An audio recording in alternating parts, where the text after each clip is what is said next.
Detective Joey Quinn wasn't just corrupt. He broke the rules every chance he got. He stole money from crime scenes. He leaked confidential information. He took bribes from the Ukrainian mafia. He smoked weed on duty. And when an ex-cop he hired to investigate Dexter turned up dead, he didn't say a word. This isn't just a detective who bent the rules. This is a cop who acted like the rules didn't apply to him. And somehow, despite all of it, he kept his job. But here's the real kicker. He knew Dexter was a serial killer. He saw the signs. He put the pieces together. And yet, he never turned him in. Was it fear? Was it self-preservation? Or did Quinn believe that a guy like Dexter needed to exist? By the end of this video, you won't just know the answer. You'll see that Quinn wasn't just dirty. He might have been one of Miami Metro's most dangerous cops. Before Quinn ever stepped foot in Miami Metro's homicide division, he was already carrying baggage. His reputation in narcotics was far from clean. Internal Affairs agent Yuki Amato confronted Deborah, trying to get dirt on Quinn, and hinted at something bigger, something darker. You know he belongs in prison, right? You want to go down with him? She was relentless. She wanted Quinn off the force, but why? Yuki claimed Quinn had cut corners during his time in narcotics, corners that might have cost another cop his life, but the details were vague. She never gave specifics, and Quinn? He never denied it. He didn't fight back. He didn't try to clear his name. Instead, he brushed it off and acted like it didn't matter, which raises the real question. Was he hiding something? Or just tired of playing the game? Quinn's time in narcotics wasn't just about bending the rules. It was about knowing how to operate in gray areas. He had a reputation for looking the other way when it suited him, and that didn't change when he transferred to homicide. A detective's job is to process a crime scene, gather evidence, follow the law. But for Quinn, the rules were different. When he was sent to process a murder scene, something caught his eye. A safe left open. Inside, a pile of cash, more money than most detectives would see in months. A fortune just sitting there, unaccounted for, waiting for someone to take it. And in that moment, Quinn made a decision. Not a hesitant one, not a second-guessing moment of weakness, a choice. He reached in, grabbed a chunk of money, and stuffed it into his pocket like it was the most natural thing in the world. No hesitation, no fear. This wasn't an impulsive move. This was a man who had done this before. But what he didn't realize? Dexter was watching. Dexter, a man who had spent his life hunting predators, knew exactly what he had seen. He didn't need evidence. He didn't need a confession. He had just witnessed Quinn's true nature, but instead of calling him out, instead of reporting him, Dexter just let it slide. Why? Maybe because Dexter understood that Quinn was useful. A man like Quinn, who had already broken the law once, could be relied upon to look the other way when needed. Maybe Dexter knew that confronting him wouldn't end well, or maybe he just didn't care. Because Quinn wasn't special. Miami Metro was full of people bending the rules, hiding their own darkness. Quinn was just another player in the game, another person who had found a way to survive in a system that rewarded corruption and silence. But here's what makes this moment truly important. Quinn never asked Dexter to stay quiet, never tried to bribe him, never attempted to cover his tracks. He just moved on, like it never happened. That means he wasn't just corrupt, he was comfortable in his corruption. He had been here before. He had done this before. And the fact that Dexter didn't say anything, that told Quinn something too. He knew now that Dexter had secrets of his own. This wasn't just about money. This was about power, mutual silence, an unspoken agreement. Quinn had dirt on Dexter, and Dexter had dirt on Quinn. Neither one of them was willing to push too hard, and that's the moment where it all clicks. Quinn wasn't just a cop who cut corners. He was a cop who knew when to keep his mouth shut. And he probably expected the same from Dexter. Maybe that's why, when the truth about Dexter became harder to ignore, Quinn chose to look the other way. Because by then, they both knew something that most cops never figure out. The law isn't about justice. It's about knowing when to stay silent. Being a detective is a stressful job. You deal with crime scenes, psychopaths, and mountains of paperwork. So what do you do when the weight of Miami Metro starts to feel a little too heavy? Well, if you're Joey Quinn, apparently the answer is light up a joint in the middle of a stakeout. Yes, you heard that right. A homicide detective, on duty, getting high, and not alone. Because somehow he even convinced Angel Batista, the guy who actually cared about his job, to take a few hits with him. It starts innocently enough. Quinn pulls out a joint like it's the most natural thing in the world. Batista hesitates, throws out a weak protest about setting a good example, but within seconds, he's right there with him. And just like that, two of Miami Metro's finest are sitting in a car, giggling like high school kids. while they're supposed to be catching criminals. Now, let's be honest.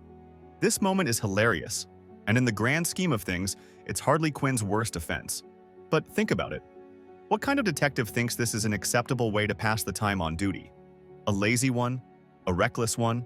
Someone who sees the job not as a duty, but as a way to coast through life without consequences. That's the thing about Quinn. He never really took being a cop that seriously. Sure, he played the part when he had to, but moments like this, they showed who he really was. A guy who bent the rules, laughed in the face of responsibility, and somehow always got away with it. Quinn wasn't stupid. He noticed things. When Rita was murdered, he knew something was off.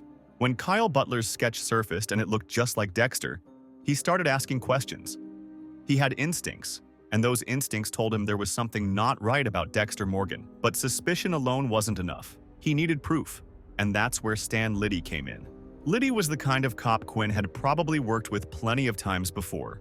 A dirty one. A man who knew how to dig up dirt, even if it meant breaking the law himself. That's why Quinn chose him. Liddy had a reputation for getting results, but he also had a history of crossing lines. He wasn't just investigating Dexter, he was stalking him, tracking his movements, hacking into his private life. And then, finally, Liddy hit the jackpot. He caught Dexter in the act, dumping a body, doing exactly what Quinn had feared. If there was ever a moment where Quinn had the opportunity to stop Dexter Morgan, this was it. But then, Liddy turned up dead. And Quinn, he barely reacted. That's where things get interesting. Because a normal cop, an honest cop, would have demanded answers, would have raised hell about the fact that an officer he had hired to investigate Dexter was suddenly found dead under suspicious circumstances. But Quinn didn't do that. Instead, he went quiet. He didn't push, didn't ask questions, didn't even acknowledge the connection. Why? Because by then, Quinn understood exactly what was happening. He had seen what happened to people who got too close to the truth. James Doakes had gotten too close. He ended up dead, framed as the Bay Harbor Butcher. And now, he was gone. Quinn wasn't about to be next. Even when he was brought in for questioning with Liddy's blood on his shoe, he played it cool, said nothing, didn't fight back, didn't try to argue his innocence, just let it happen. Maybe he suspected that Dexter had killed Liddy himself, but instead of pushing back, instead of trying to expose the truth, he did what he had always done. He looked the other way. Because Quinn wasn't like Doakes or Lagerda. He wasn't some crusader for justice. He was a survivor. He knew how to pick his battles. And this was one he knew he couldn't win. So, he made a choice. The same choice he had always made. Stay quiet, protect himself, look the other way. And maybe he realized that Dexter wasn't the real problem. Maybe he started to believe that what Dexter was doing, taking out the monsters Quinn had been chasing his entire career, wasn't so different from what cops were supposed to do in the first place. Maybe in the end, Quinn saw Dexter for what he really was, and instead of stopping him, he decided to let him keep going. When Quinn got tangled with the Ukrainian mafia, something strange happened. Instead of issuing threats, instead of forcing him to back off, they simply handed him an envelope of cash. "We do this like the old days," he said. But what did that mean? The phrase wasn't just some offhand remark. It was a reference to something deeper, something Quinn understood immediately, because he had lived it before. Quinn didn't hesitate. He didn't flinch. He didn't even ask why they were offering him money in the first place. That reaction tells us more about his past than any confession ever could. This wasn't new to him. He had been in situations like this before, where looking the other way meant more than just ignoring a crime. It meant ensuring his own survival. The ease with which he accepted that money, the complete lack of internal struggle, wasn't the reaction of a cop being bribed for the first time. It was the reaction of a man who already knew the rules of this game. The Ukrainians weren't just testing him. They were making a statement. They recognized something in Quinn. Someone they could do business with, someone who wouldn't let morality get in the way of reality. A man like that was far more useful to them than some naive detective who thought he could clean up the streets. That's why they didn't threaten him, why they didn't use intimidation or violence to get their way. They didn't need to. Because deep down, they knew Quinn wasn't the kind of cop who would make trouble for them. He was the kind of cop who knew when to let things slide. And if this was just another job, another routine case, Quinn might have walked away.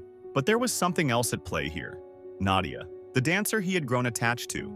The one person in this whole mess he actually cared about. The Ukrainians had control over her, and whether Quinn admitted it or not, that meant they had control over him. Taking their money wasn't just about self-preservation. It was about keeping the peace, keeping Nadia safe, And maybe, on some level, keeping himself from having to make a harder choice. Because what happens when a cop like Quinn decides to take a stand? He ends up like Dokes. Dead, discarded, and forgotten. He had seen it too many times before. He knew how this story played out. The envelope of cash wasn't just a bribe. It was an unspoken agreement. You don't mess with us, we don't mess with you. So he took the money, at first, just like they knew he would. But something about it didn't sit right with him. Maybe it was guilt, maybe it was fear. Whatever it was, Quinn did something unexpected.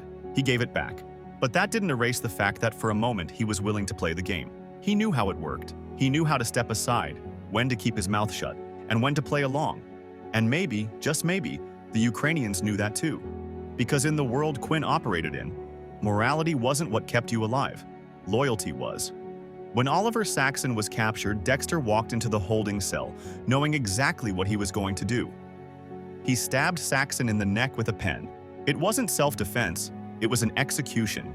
Batista, shocked, he knew what he had just watched, and it wasn't a justified killing. But Quinn? He barely reacted. Obviously self-defense, he said, without even a hint of hesitation.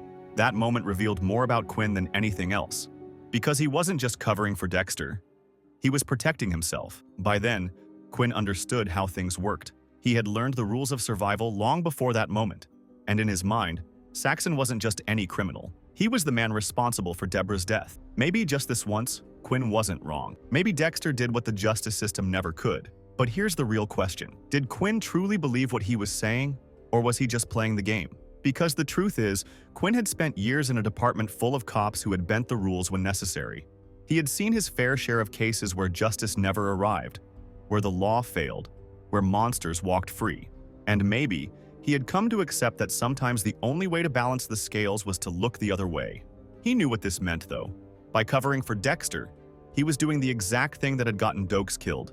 But unlike him, Quinn wasn't naive. He didn't have some idealistic sense of justice that made him think he could go after Dexter and come out of it alive. He had been in Miami Metro long enough to understand that there were two kinds of cops: those who learned when to back off and those who got themselves killed. And maybe there was another part of Quinn that saw things differently. Maybe he understood something Batista didn't, because Batista still believed in the system, in the idea that justice would eventually be served if you just followed the rules. Quinn? He knew better. He had taken bribes, stolen money from crime scenes, looked the other way more times than he could count. He knew that the system was broken, that real justice wasn't always found inside a courtroom. And maybe, in that moment, watching Dexter kill Saxon, he saw it for what it really was. Not murder, not even revenge, but justice in its rawest form. So when Batista looked at him, waiting for some kind of reaction, waiting for a sign that something wasn't right, Quinn didn't hesitate. He shrugged and said the words he knew would end the conversation, obviously self-defense. And just like that, it was over. No investigation, no second guesses, no moral dilemma. Because at the end of the day, Quinn didn't care about the law. He cared about making it to the next day. And when push came to shove, he knew exactly when to look the other way. Quinn wasn't a hero. He wasn't even a good cop. He was just a man who knew exactly how far he could push the limits before they pushed back. He wasn't reckless like Dokes, nor was he idealistic like Lagerda. He was a survivor, someone who understood that the difference between keeping your job and ending up dead was knowing when to look the other way. He stole money, but only when he knew he wouldn't get caught. He leaked confidential information, but only when it served his interests. He took bribes, but not out of desperation, out of convenience. He wasn't controlled by morality or justice, but by the one rule that had always kept him alive. Stay out of fights, you can't win. And when it came to Dexter, he knew the truth. Maybe he feared what would happen if he spoke up. Maybe he realized that taking down Dexter meant taking himself down too. Or maybe he believed that a man like Dexter was necessary. The system was broken, and Quinn had seen too many monsters slip through the cracks. So, was he corrupt? Or did he just understand the game better than anyone else? Let me know in the comments, and don't forget to subscribe. See you in the next one.